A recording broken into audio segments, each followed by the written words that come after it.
Now obviously this car is going to look a little bit familiar to you if you've watched our recent collaboration video with Petrol Ped. It is of course the Mustang Dark Horse.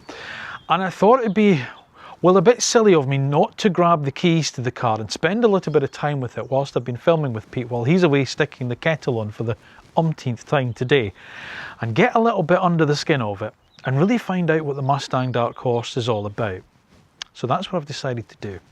So, welcome to this week's road test review. Welcome to the Ford Mustang Dark Horse. Please sit yourself down, make yourself comfortable in the house of cars.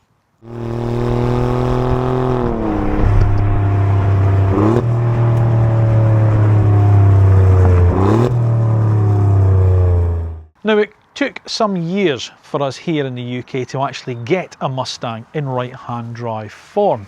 And that's very simple because the car never really appealed to us before. Well, it did. It appealed to a certain generation in some respects that loved the whole idea of the American dream that the Mustang stood for. But to the rest of us, well, we had the Capri instead, and that was much more palatable for us, sort of like more restrained Brits, wasn't it?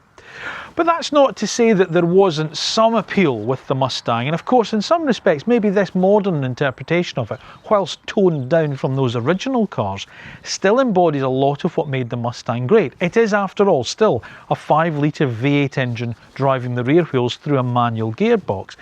Now whilst the previous generation car was available with the 2.3 EcoBoost model, that's gone now, so it's just the 5-litre V8 that we get here in the UK. And of course there's the standard GT, and of course now this, the Dark Horse. I'll explain a little bit about the name in a little bit later on. But I was curious, as I say, while I was down with Ped, and I thought to myself, what is this car? What's the appeal with it? Where does it lie within sort of like, you know, performance car tastes for us across here in Europe and especially the UK? So as I say, whilst he's away putting the kettle on, I thought I'd grab the keys to it and take you for a deeper dive round it. And let's just see what we really do think about the Ford Mustang Dark Horse. Is it a dark horse? Or is it actually just a big brash American car that we've always had? Well, let's stick it through House of Cars road test review and find out. Well, there's no denying that it looks like a Mustang, and that's the first thing that we're off to a good start, isn't it? Because, you know, Mustangs always do have that sort of like design language running all through them, the cowled type of headlights here. Interestingly enough, and this is going to be a very controversial point with a lot of, especially Mustang fans, is, but like the Mustang Mach-E, their electric SUV, which I have driven quite a lot in my time with Auto EV, and I am quite a bit of a fan of, in fairness. Like that car, Mustang is almost like a sub-brand for Ford. You know, there's no Ford badge here. It is the galloping pony that you get on the front there. There is a Ford badge up on the top of the windscreen, but that's about it. As I say, you get the big cowled headlights here that give it that angry, menacing look. And maybe in some respects it does suit us here in the UK and the Europeans with his more toned down appearance, you know, in this dark grey finish with the matte sort of like decals across the bonnet, and of course the Dark Horse lettering up the side of them. There is a big gloss black bonnet vent here obviously to help get air out of there and release pressure from under the bonnet, which you need with the big 5-litre naturally aspirated V8 in there. And of course all the cooling down at the front here, there's big open grille with the radiator behind it there, and these angry looking flared nostrils at the side. They do have the little LED lights in them too, which is quite nice. And obviously there's more sort of like cooling down there as well. And of course you get a slightly sort of like extended front splitter here, just with these dive planes at the side. But it's not overtly aggressive. And in terms of Mustangs, we've seen them be, well, a lot more Wild West and, you know, than dare I suggest West Kensington before. You know, and they're candy apple red with big white stripes and that type of thing. This is a bit more toned down. And that's not a bad thing in some respects. Looks like quite a long car in some respects, doesn't it? But I suppose again it's trying to get that balance between traditional American style Mustang, which has obviously been a bigger car than we would normally have as a coupe over here in Europe, but still not making it appear too big. It's not bad, isn't it? You know, the way they've managed to just keep it in proportion in some respects. One thing I am quite impressed with is the wheels. These are 19-inch wheels. They don't look it in some respects. You do still get a reasonable sort of like tar wall on these Pirelli's tyres. Of course, you get the nice big blue Brembo brakes on the car as well to help. That's big stopping power for a car with this amount of power in it as well. But as I say, it's quite subtle, isn't it, in some respects? You get a Dark Horse badge there. Now, I did mention I'd talk about this Dark Horse. Why Dark Horse? Why not Shelby or GT 350 or GT 500, like, you know, a traditional heritage? Well, the name came about to do with the racing program as well, because this obviously is a sort of link to the GT3 and GT4 Mustang race cars. They call it Dark Horse because the Dark Horse is, well, the dark horse of the race, the unexpected winner, if you like. So that's why it's called Dark Horse. It's a car that maybe you wouldn't expect to drive, to behave the way that it does. I don't know if that really works for me or not. I don't know if it has any tangible link, but maybe because in the UK we're not really that fussed about Mustangs like the Americans are. We're not really bothered about Shelbys and things like that. I don't know. Let me know what you think in the comment section down below. I don't mind the fact it's called the Dark Horse. I just do wonder whether or not it trades on enough heritage for Ford, that's all. Anyway, there we go. It's traditional sort of like two-door 2+2 coupe. There's no real sort of like, you know, external fripperies on it, you know, like carbon fibre roofs or rear wings or silly things like that. And I say it's quite a subtle style to the car. This is quite a nice sharp line here. And in some respects, if you look at this rear wing, it does sort of remind me a little bit of the latest Ford GT. There's almost just an element of it where it's quite straight, it's quite angular. It's quite sharp, that crease along that back wing, and it does sort of remind me a little bit of the latest variation of the Ford GT. So they're sort of trying to tie it in with their other performance car in the Ford range. But yeah, I'm not offended by it at all. But it's at the rear of the car that you're left in absolutely no doubt what you're following is a Mustang. It doesn't have to say Mustang on it, it doesn't even have to have a Ford badge on it. You know that this is a Mustang. And this is what I like about how Ford have treated the Mustang over the last few years, or the last couple of generations of cars. They've gone retro in some of the styling cues without going too pastiche, without being a little bit too corny. It's still a very modern looking car with its sharp edges and creases and things. But as I say, you're left in no doubt that it's a Mustang, because of course you get the 3-bar rear lights there. You get the big exposed 4 exhaust pipes across the back. This car's got the rear wing on it as well. The Dark Horse gets this sort of double deck rear wing. It's quite a strange sort of finish to it, because what you've got is a sort of gloss black lower section and then the body colour upper as well. It's not split in the sense to let airflow through, so there is a rear wing that's just sort of, you know, one bit's fixed to the other bit. But I quite like this double deck treatment of it, as I say, with a different colour on it. It does give it a little bit more of an interesting feature to the car, but it certainly suits the car well, I think. And of course, again, rather than Mustang or the Ford badge, you get the Dark Horse badge there, central there. There's obviously some tech on it. You get a reverse camera as you would expect, and of course your boot lid release is just tucked underneath the bumper there. There's some nice texture there on the plastic of the bumper just to make it look a bit different, and of course, as you'd expect, you get things such as reversing sensors as well. Of course, a lower reversing light down there. No rear wiper on the car, but of course with that more rakish style of coupe, you're probably not going to need it, but you do get the high level rear brake light just at the top of the window there. Look, as I say, I actually don't mind the way the car looks. I don't know if I quite like the grey one. You know, I mean, I think it obviously comes in other colours. This is an £800 option, this carbonised grey. I mean, it's quite nice, but on a grey day, you know, that we are filming today, it's maybe not the best of colours in some respects. You know, I would think it looks quite mean in black, you know, if you can get it in black. But in terms of the actual design of the car, I really quite like it. I don't really offended by it at all. It doesn't really matter what I think, does it? Because I'm not buying one, but you might be. You might be interested in one. What do you think? Are you a Mustang aficionado? Do you think Ford have done the right thing with this car? Do you like the look of this latest car? Do you prefer the previous generation? I think I do, if I'm being blunt about it. But like I say, it doesn't really matter what I think. So let me know what you think in the comment section down below. Well, look, while we've got the car, we may as well talk about its practicality, and it's not bad in fairness. 408 litres of boot space is what you get. I suppose the opening's a little bit narrow, but let's be honest, if you're buying one, you're not buying it because you need a practical car. But the nice thing about it with the 2+2 seating arrangement is there's actually a decent amount of space there if you were going away, you know, for a weekend, or even just, you know, a driving tour. You're taking one down to Le Mans for the weekend, you know, you had tents, you know, a couple of soft bags and stuff like that. That's going to be more than ample for most people's needs in that sense, and certainly get your weekly shopping, obviously depending on what you do in terms of shopping. Now, obviously I don't have my suitcases with me because I'm at Pete's house. If I brought my suitcases down, I think he would think I was moving in. He would panic a little bit. But in fairness, I think, you know, there's more than enough space in there for certainly the 4 suitcases that we normally use on this test. But yeah, it's a good practical car, and that's exactly what these coupes are all about. Now, I'm not going to lose all dignity in trying to climb into the back of this car, so you just have to, it's a 2+2, that's it, okay? So there is space behind there for small children, not for fat blokes in the 50s. Okay, just take my word for that. Right, the interior.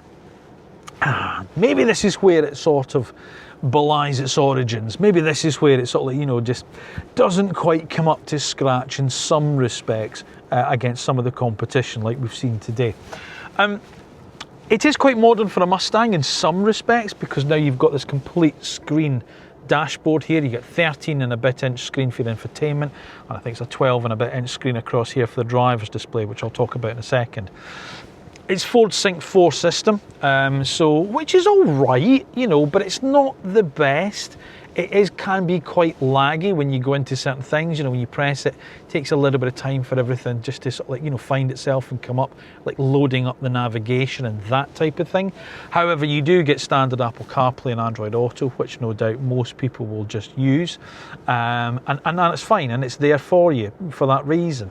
You get all your climate control in the screen now, you know, so there's no separate climate controls buttons down here, but they are permanently on. So you get, of course, your temperature at either side here for dual zone, and then your fan speed and direction control in the middle. So obviously when you press the button, you can either plus and minus, he says, you can either plus and minus the fan speed like this, or you can use the slider control up or down.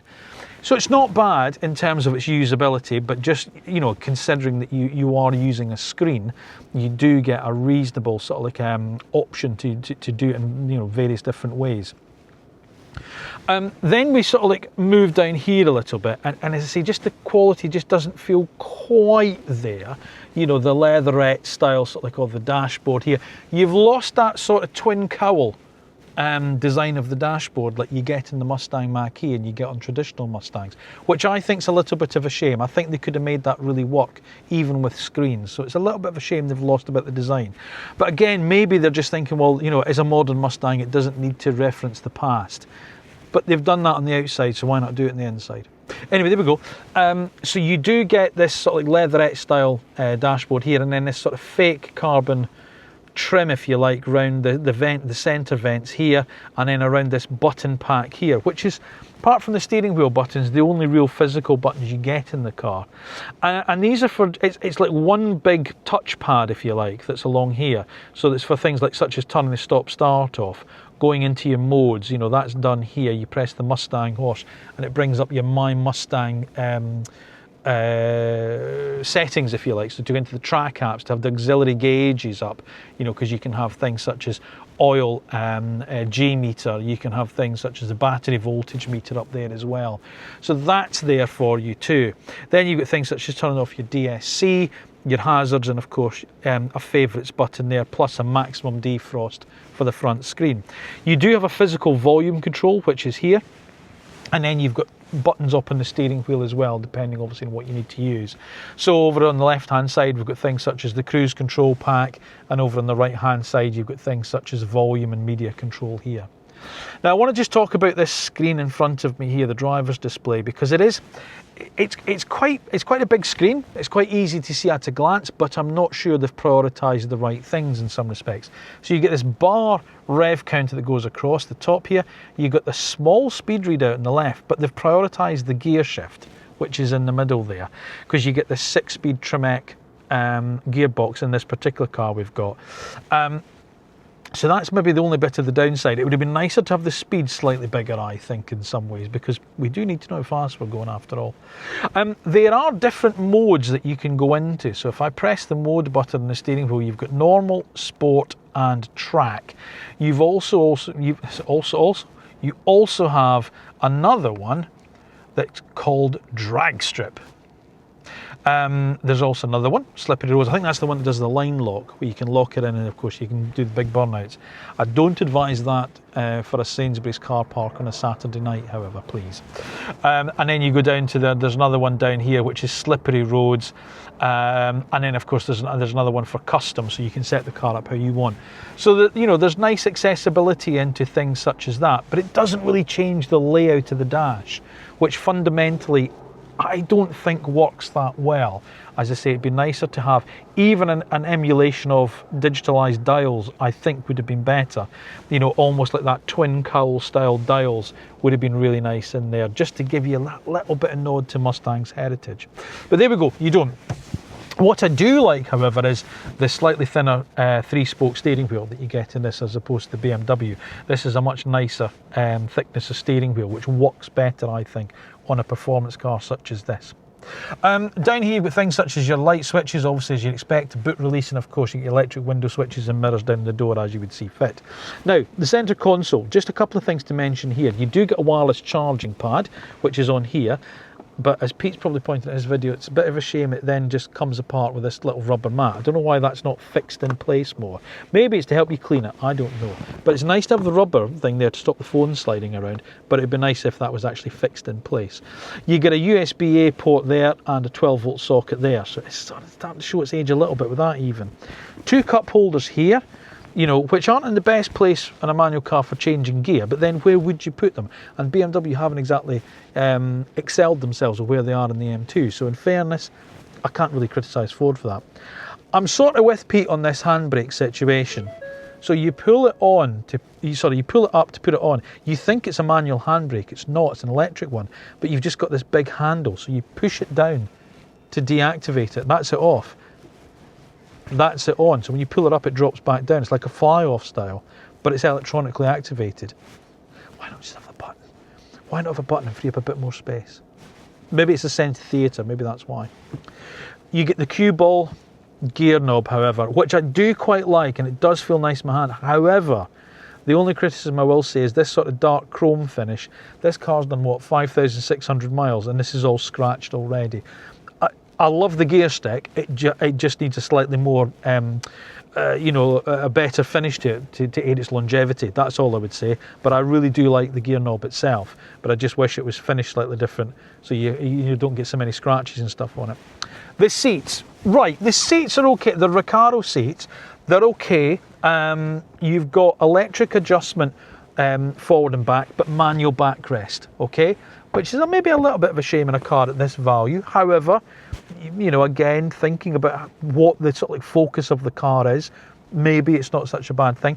What I will say, however, is they're not quite as difficult to get in and out of as those, you know, carbon buckets of the BMW M2 that we're comparing the car to. So from an everyday usability point of view, they are slightly better. You know, you've still got a decent amount of lateral support here, down the side of your thighs as well. I personally think they could do with being just a tiny bit longer in the squab, but I'm not going to complain too much about them because, as I say, in terms of the entry and egress out of them is much better than you get in the BMW, and they are still good sports seats. So that's the interior of the Mustang. Oh, I haven't really mentioned storage, in fairness. There's a cubby back there, 2 door bins, you know, enough to take my sunnies, 2 cup holders here, which I say it's sort of in the wrong place, but never mind. Be better on an automatic car, obviously, plus a glove box, a full-size glove box, which will take most of your bits and pieces. So that's that. What do we think of the interior? It's all right. You know, I'm not sure it's befitting of a car at this price point. However, I will caveat that by saying the interior is not really what the car is about. Not the Dark Horse anyway. It's more about what's under the bonnet, which I'll talk about next. But in fairness, I do think that, you know, it will appeal to people who maybe have had Mustangs. That's my whole sort of like feeling. You know, the more time I spend with the car, the more feeling I get with it. Would it tempt you out of your BMW, your Mercedes AMG, or your Audi S or your RS car? I'm not sure it would personally. But as I say, if you've had a Mustang and you like, you know, you can get on with the switches and you get on with the, dare I suggest, the quality that's not quite as good as some of the European manufacturers, there is a lot to like here. That is okay. It could do with being quicker, and I'd like to have seen a little bit more configuration available on the driver's display. But in terms of modernity, it's got everything that you would need. As I say, you've got Apple CarPlay and Android Auto. It's not bad, but it could be a lot better. Now obviously you're not going to buy a Ford Mustang Dark Horse because you need a practical car. Nor are you going to buy one because you need one that's got a luxurious interior. You're going to buy a Ford Mustang Dark Horse because of what's underneath the bonnet, or hood, if you're one of our friends from across the pond. And what's underneath here is this, a 5-litre, normally aspirated Coyote V8. It puts out 453 PS and 540 Newton meters of torque. And it sends its drive to the rear wheels, as God intended, through either a 6-speed Tremec manual gearbox or a 10-speed, of all things, automatic. But enough talk about all that. Shall we just go and find out how it drives? Yeah, let's go and do that, shall we? Now, the Dark Horse out on the road isn't quite what I was expecting it to be. Now, I've driven Mustangs before, you know, the more modern style of Mustangs, and you just always feel they're a bit out their depth on the UK roads. This doesn't. I'm quite impressed with this car, quite impressed indeed. Let's just deal with the raw numbers. 453 PS, 540 Newton meters of torque. Now, the thing is, the manual car is quite, well, I say it's slow. It still does 0 to 60 in just over 5 seconds, but it's almost a second behind the automatic car. And I suspect it's the problem getting the power down and getting sort of like the gear shifts right, which is odd because actually this is a really nice gear shift. I've always been I've driven cars with a Tremec transmission before, and I've always felt a little bit agricultural in some respects. Not here at all. It's a beautifully short throw. It is just so mechanical in feel. It really reminds me of back in the late 1990s when I first started selling Aston Martins. I worked for a dealership, funnily enough, in Chichester, and we had TVR franchise as well, and I drove a TVR Chimera as my daily driver. Tough gig, I appreciate. This is what it reminds me of, that really, you know, the balls sort of like gear shift, the gear knob, and just that really short shift, but very mechanical in feel. It's a really nice gearbox, and what it does is it just gives that little blip on the downshift as well, that little rev match, which makes all the difference. It really does. The engine is creamy smooth as well. It's a proper big old school V8, but not in the sense that it feels lumpy and horrible at cold. It pulls away quite nicely. I wouldn't say it's explosive in its acceleration. It's fast, but it doesn't feel explosive. And that's the other thing as well. What you just got to bear in mind is when you do accelerate, there is an awful lot of power, relatively so, going through those back wheels. Now, the chassis setup's quite interesting as well because the car comes with MagnaRide dampers, adaptive damping system on the car as well. So you have various different drive modes where you can also set it up for an individual mode as well, which is quite nice. You know, so you can have steering set up a bit heavier and the ride quality a bit different. But when you're in the sport mode, which I've got in at the moment, so normal, sport, track, and then there's the other bits. But when you're in the sport mode, even around these sort of like back roads of West Sussex, the ride quality is really good. It also has a thing called pothole mitigation on it. I'm not sure what that means. I don't know whether it just screams at you going, pothole, stop, steer out the way. I genuinely don't know what that means. But anyway, whatever it means, I have to say the ride quality of the car is much better than I was expecting it to be.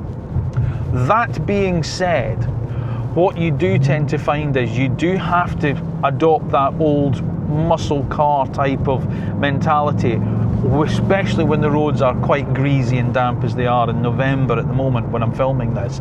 You're always very, very aware of the fact that, you know, it is quite crude in some respects. You know, there is a traction control system, but it is not the most sophisticated sort of anti-skid system that you will find on other manufacturers. You know, maybe dare I suggest more sophisticated cars, such as the BMW, you know, where it allows you that little bit of slip. You know, it's sort of there or it's not type of thing, and you've just got to remember that traction control is probably going to be your right foot in this car. So you are a little bit more, or you do have to be a bit more conscientious when you drive it, and when you do try to drive it fast, you just think, oh, actually there was a couple of times yesterday when I was like, you know, heading up from Pete's, and there was a lot of standing water on the road yesterday, and I was driving the Mustang, and I thought, do I overtake here? Do I put my foot down and just pass that slower piece of traffic? In the BMW, I wouldn't have had a second thought. I'd just have done it. In the Mustang, I was like, no, I'm not. I'm just going to leave it. I'm just going to wait until I know I've got a bit more time and a bit more space.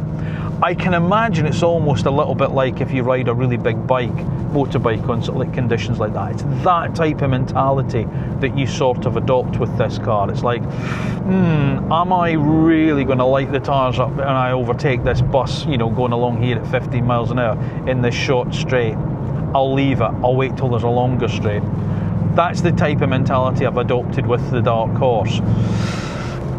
It's not the sharpest of tools. The difference is obviously with the M2, it's quite we made the analogy, you know, when we got together, you know, the sledgehammer and the scalpel almost, and it is that difference, and it hasn't really changed through various generations of the Mustang. There is undoubtedly, a lot of power here and a lot of acceleration and a lot of speed when you want it.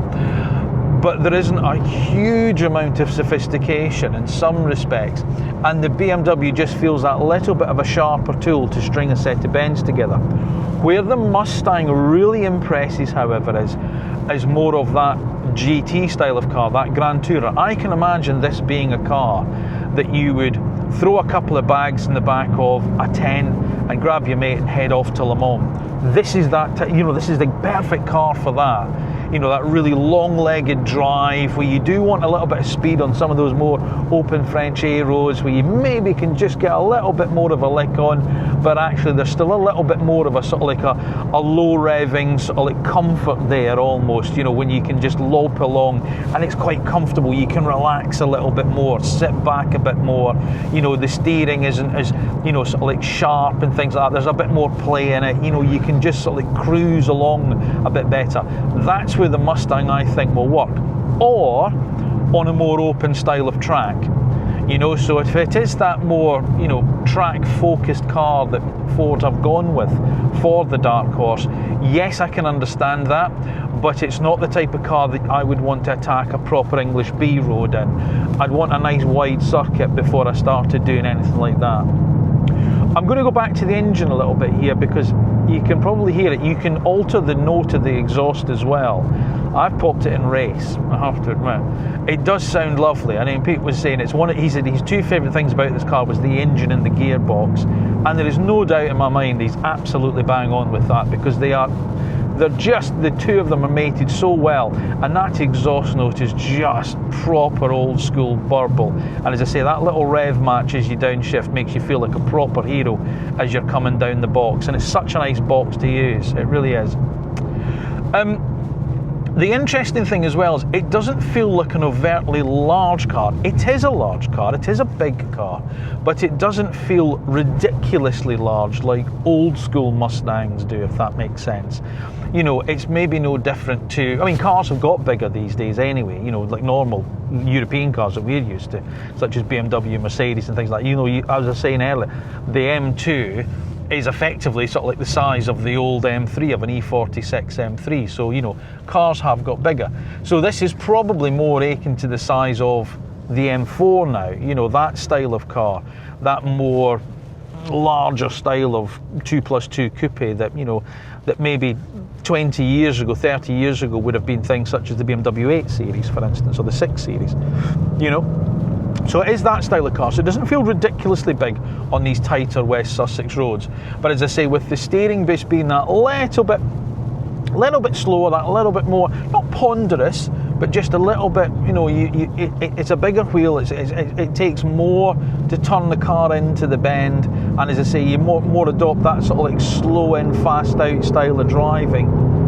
And as you accelerate out, you just be a little bit more cautious with your application of throttle. Low speed ride isn't too bad, you know, it's quite good. You do feel there's a little bit of jitteriness around it, but as the speed increases and you get onto more open roads, the ride really settles down and it becomes quite a comfortable car. You get a reasonably good driving position as well, actually. In fact, in some respects, the pedal box is a bit nicer in the Mustang than it is in the M2, because actually the clutch feels in a more natural position. And of course, with the seats, these nice Recaros, whilst they're not as figure-hugging as the seats in the M2, they're not quite as restrictive either to get in and out. So again, that's what I mean. It's a bit more of that long-legged Grand Tourer rather than maybe pin-sharp sports car that the BMW is. The brakes are quite nice. I have to admit, the brakes are quite good. I'm just they feel quite powerful. You know, when you stand on them, there is a nice, there's not a huge amount of feel through the brakes, but the actual stopping power is there. You know, when you put your foot down on the pedal, the car really hauls itself up, and obviously it is quite a big heavy car, this, you know, with a reasonable amount of power in behind it. You get good visibility around the car as well. Obviously it's a coupe, obviously, you know, that over the shoulder visibility is a bit more restricted, but you know, that's what you would expect with any car of this style, I would suggest, and the M2 is no different from that point of view. But my overriding feeling of this car is I like it more than I thought I was going to. I genuinely thought it'll be like just a sort of updated version of the Mustangs, you know, that just feels, yeah, it's a bit of an event and it's a bit of a thing maybe to drive, you know, show off a little bit, but actually ultimately would you just want to use it and things like that. Actually, I could see me taking a long drive in this car, as I say, up to Scotland to see my mum or my son. I'd be quite happy to use the Mustang to do that type of driving. It's comfortable. I like this engine and gearbox. It really, really works well. There's not so good stuff when it comes to the interior, which obviously I've alluded to before. I don't particularly like the driver's display. I've tried to change it, I've looked for it, I can't see it. If I'm wrong with that, please let me know.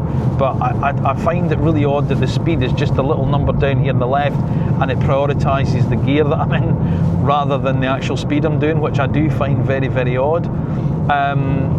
This is a bit slow and clunky. There's still a lot of stuff to go through. Turning off driver aid, you can't seem to actually completely turn off lane keep assist either, which I find quite annoying. But other than that, I am quite impressed with this car. More than I thought I would be. Genuinely more than I thought that I would be. Whilst, you know, there are other cars I think I would definitely have before the Mustang, it's not sort of like, you know, you're not having to really apologise for it now, like maybe you would have done with Mustangs of the past. And that's saying something. Now, when it comes to price for a Mustang, you can get into a standard GT for under £60,000. I think it's about £58,000. But if you want a Dark Horse, you're moving up quite a bit then. It's £70,000. But then this car has some options on it, such as the carbonised grey paint finish and the Recaro seats, which, believe it or not, are quite an expensive option. So on the road, this car is just over £75,000, which is why, when sort of like Pete and I were talking, that's why we sort of like thought to ourselves, well, what else could you buy for the same money as this? And that's why we came up with the devised test with the BMW M2. So gone are the days where data suggests the Mustang is the people's performance car. And I do wonder whether Ford have maybe just lost sight a little bit of where these cars need to be positioned in the market, especially, dare I suggest, wearing a Ford badge. Now, I know it's a Mustang, I get that. I understand they suggest it's almost a brand within its own right. But even when this newer generation Mustang first came to the UK, even with the 2.3 EcoBoost engine, its prices were a lot lower than that. They have creeped up quite a bit. Well, there's not really much point talking about competition in some respects, because that's the whole purpose of me being here down at Peds today. That's the whole point of this thing, was what could you buy instead of the Mustang? And it really is the BMW M2, you know, a more focused driver's 2+2 coupe with a big powerful engine up front and rear wheel drive and the option of manual gearbox. Things such as the Audi RS3, they've gone now. Mercedes-AMG GLE, yes, maybe, but I don't think a Mercedes-Benz driver is truly going to consider a Mustang as an option. They are a little bit of a dying breed, but dare I suggest, if you're a Mustang lover, then you're only really going to consider a Mustang.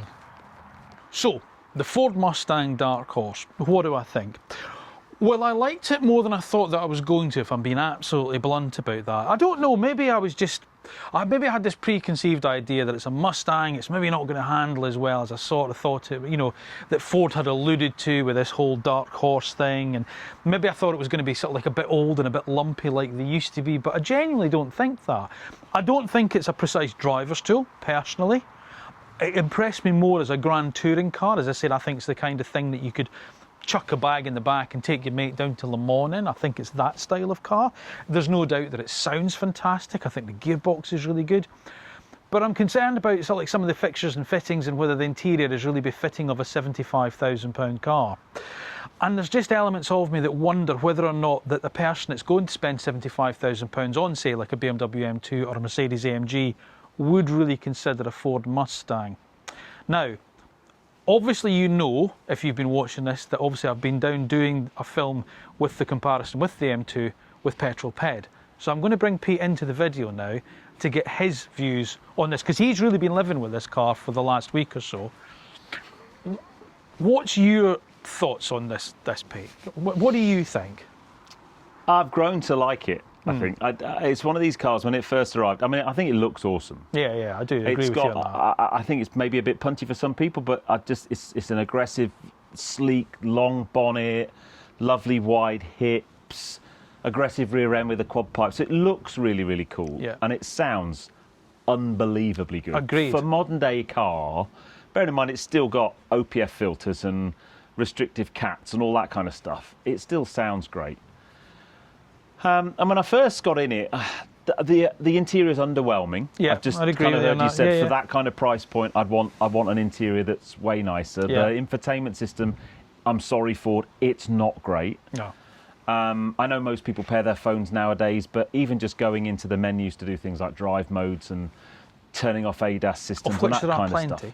Oh, way too many. I mean, who needs 6 individual drive mode settings? You don't.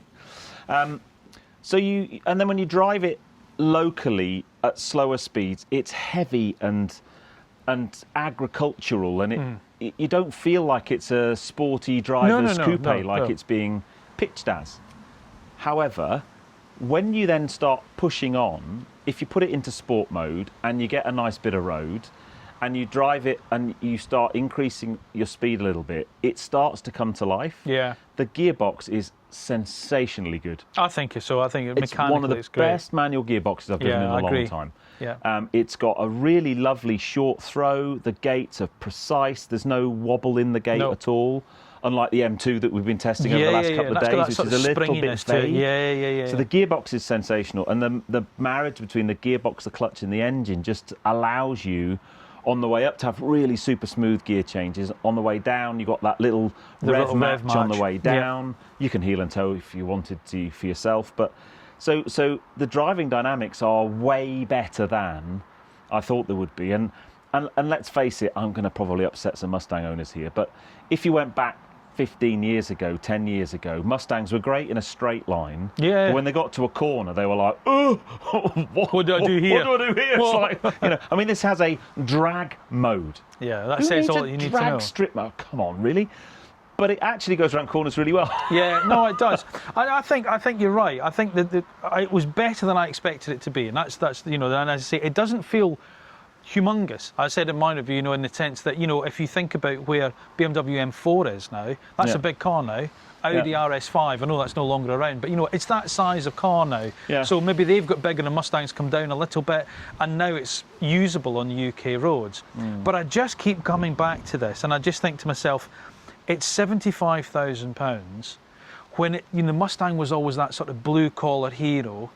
And I just think for £75,000, we've had the M2 here, which is more power, faster, ultimately a sharper drive, more usable on the day-to-day, and that car's got a £10,000 track pack, which ultimately you could do without. Yeah.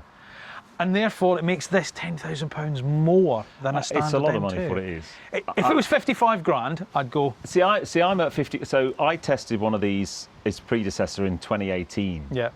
And it was 45 grand. And I remember at the time saying, wow, Mustangs have suddenly become punchy, because they were like sub 40 grand cars. Yeah. And I know cars have increased in value a lot and cost a lot over the last 5 to 10 years. But I think 75 is a bit too much. I mean, at least it's not 350 grand GTD territory. Yeah. That is a lot of money for a Mustang, although it's not really a Mustang.